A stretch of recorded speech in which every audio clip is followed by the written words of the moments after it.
My name's Emmanuel Chukwuemeka Anyong. I am 75 plus. I'll be 76 in April next year. My ordeal started some 34 years ago. We were part of those people who were the high flyers in the banking sector. And you know what happened? There were more than 3 distresses in that bank before Soludo intervened. But all the same, the whole thing just scattered and my family broke. My children were not with me anymore. I had no more job, nothing. I was completely flat. And I was like a renegade, a fugitive. Or how do I describe myself? Jobless. But as the thing was going, I decided now to say, okay, what do I do? And God opened the door for us. We were recruited or appointed at the privatization exercise then. Somehow, it didn't work out.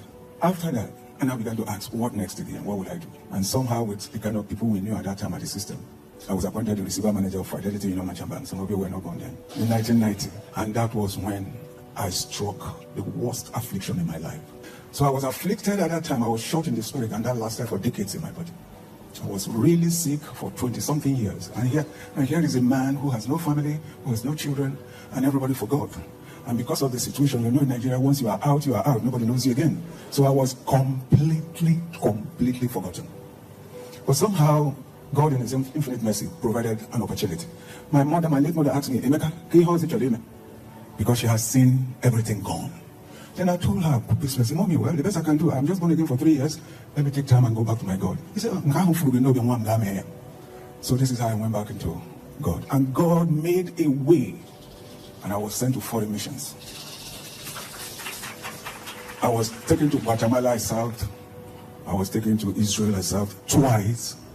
And then I was moved to America. I thought that was my safe havens. I didn't know I was going to meet the worst calamity in America.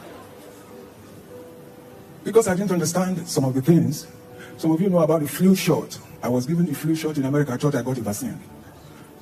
And that exacerbated my health challenges. So I began to die instrumentally. I knew I was going to die. So in 2021, I left Owerri, just looking for where to see how God will help me. I came into this church. Of course, anybody who saw a half-dead man, you won't do anything. So everybody arranged and they were all packaging that I should go back to my family members, go and die peacefully so that people will bury me. But something inside of me was telling me no. I said no to it. That week I was to be packaged whole dead. Was the same week the word came directly from him and I was on my bed listening to NSPPD. He said, you don't allow yourself to be forced out on this earth. Don't ever allow yourself to be forced out of this earth. I knew he was talking to me. This creature just came by my side. I don't know who he was, but I know he was a dead spirit or a bad spirit or something. I just shouted with the whole of my spirit, in the name of Jesus. It vanished. And I found myself on the floor of the bed. Brethren, since that day till today. Since 2021, no sickness. I can dance, I can jump. Look, I became a testimony in my area. Everybody wanted to be like me. Everyone wanted to grow old like me. In my village, it was even in the church, some people are still worried and saying, how did it happen? But I didn't want to swallow that testimony. But something took place, and I said, God, I'm coming back. And that brings me to my second testimony. Sometimes, if you are not in a place like this, you will not be guided properly. Many things that happen to us, it's just a setup. And this statement came from my daddy here. I said, if this is a setup, then why should I kill myself? I began to hear him. I began to listen to him. He began to tell the story of the Midianites, how Gideon was. And then he told the story of Delilah and told us about territorial powers. That was the day. It happened here in April. Just I was sitting at that corner. He said, if you carry a territorial destiny, you will be tempted by territorial forces. Understand, every territorial man would always face territorial demons. I shifted myself.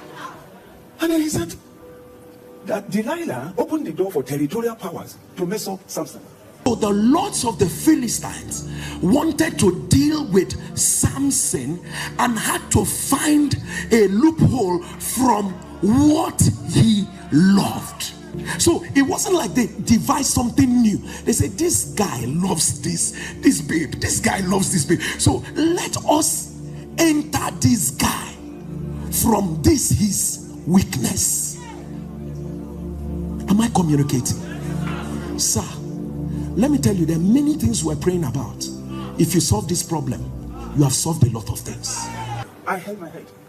I said, wow, so this is what happened. And if that lady is in church here, she will testify to what I'm saying. I cried until I left the church here. Because that was exactly what happened to me. Delilah opened the door and I was blown. He kept on teaching on the territorial powers. He kept on talking about Jezebel. He kept on teaching us about Athaliah.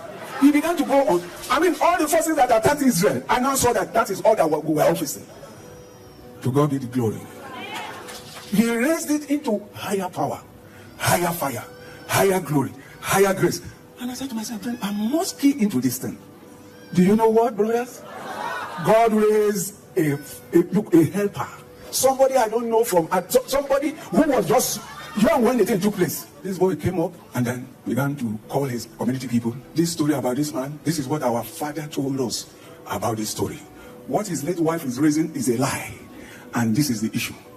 Today, my family is restored back. My daughter has returned back to me. My grandchildren are back to me. I am now completely restored when it comes to family life. My children in the US, the ones in America, the ones in London, they are all coming back.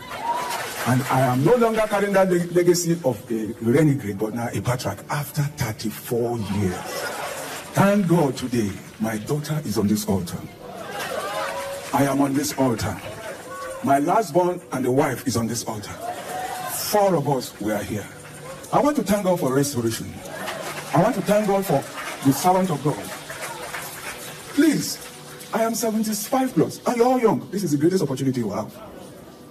Listen, obey, follow. To God be the glory.